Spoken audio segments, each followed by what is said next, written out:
I'm here courtside with Robyn Love after they've just played Tees Valley Mohawks. So Robyn, great performance as a team, individually. This is your first game for Manchester this season. How did it feel to be playing on the court today? Oh, great to be back with the guys. When I was playing for the team back in 2017, 2018, they were called the Owls, and since they've merged with the Manchester Mavericks, they've just become this like absolute powerhouse club. So I'm so proud to be coached by Dan and Gary again, and playing with the boys. They're absolutely awesome. Yeah, so earlier in the week, obviously, the announcement came that you were coming back, Laurie was coming, and Abdi were coming. So 3 Paralympians, quite a big announcement, not only for the team, but for the league itself. How did it feel for you just to come basically and announce with these other great players? Oh, awesome. You know, absolute privilege to play, not just with obviously Abdi and Matt, and who's a world champion, Laws, but just to play with all the team and play under, you know, the Paralympic silver medalists of Dan Johnson and Gary Peel is pretty amazing. So this club has had a great legacy, and we're just feel so lucky to be part of that. Not just that, I live in Manchester, so it's really awesome to just be playing where we live and within the community of Manchester. Yeah, that's pretty cool. So obviously earlier on in the year, August, you were in Paris for the Paralympics, yeah. How did it feel to go out and be a Paralympian, basically? Yeah. Oh my God, honestly, it's just incredible to get the opportunity to represent your country. To put on the red, white and blue is an absolute honour. Just really proud of Mummy, you coming up? This is Alba, my little daughter. She was out in Paris as well. She absolutely loved it, didn't you, sweetie? Yeah? Nope, spooked. Leaving again. Not PR trained. No, not media trained. Yeah.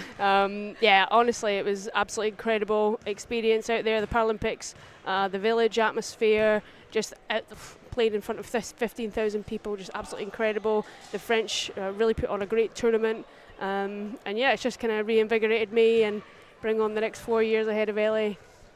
Yeah, look forward to the future. Yeah. So, from when you started first playing wheelchair basketball to now, looking back, how much do you think the game has developed and evolved? Oh, I think it's changed. It's a lot more physical than it used to be. The refs let a lot more go in terms of chair contact. You can hear a lot more noise, certainly in the arena when we play, which is great. But that with that physicality, you need to then up your skill level. So I really feel that the game has just come on so much, especially the women's game. Like, you can really see the elevation of a lot of teams around the world, and I just hope that keeps building and building. Yeah, so you said the skill level has increased and the physicality increased. Off the court, is there anything that you think has gotten better or gotten worse? Put me on the spot here.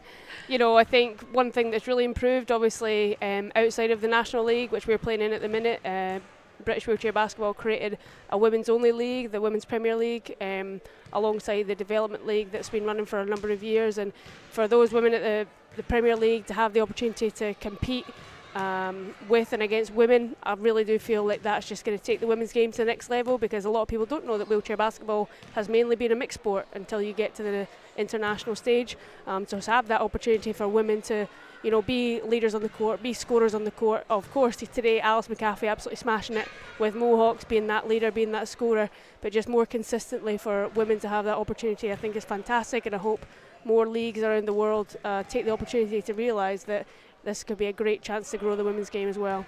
In terms of bad things that have happened,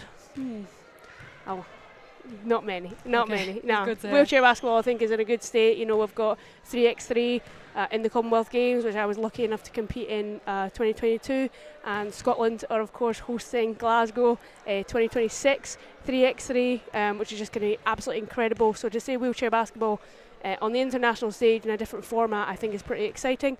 Maybe will we see that at the Paralympics, like we see running basketball at the Olympics as the 5-on-5 and 3-on-3 formats. You know, I think that perhaps that could be a direction that the Paralympics decide to go. Who knows? Yeah, so kind of final point, is there anything that you'd say that, looking at the game now, obviously the women's game has developed greatly and it's in a pretty decent place, is there anything that you'd say in the next, say, 5 or 10 years that you'd like to see change or get better? Yeah, definitely. I think, you know, we look out to Europe and we see in France, Italy, Spain, Germany, Turkey, all these clubs are professional, the athletes get paid, whereas in Britain we're charity organisations, shaking tins and fundraising to get people be interested in our sport and to get athletes to come.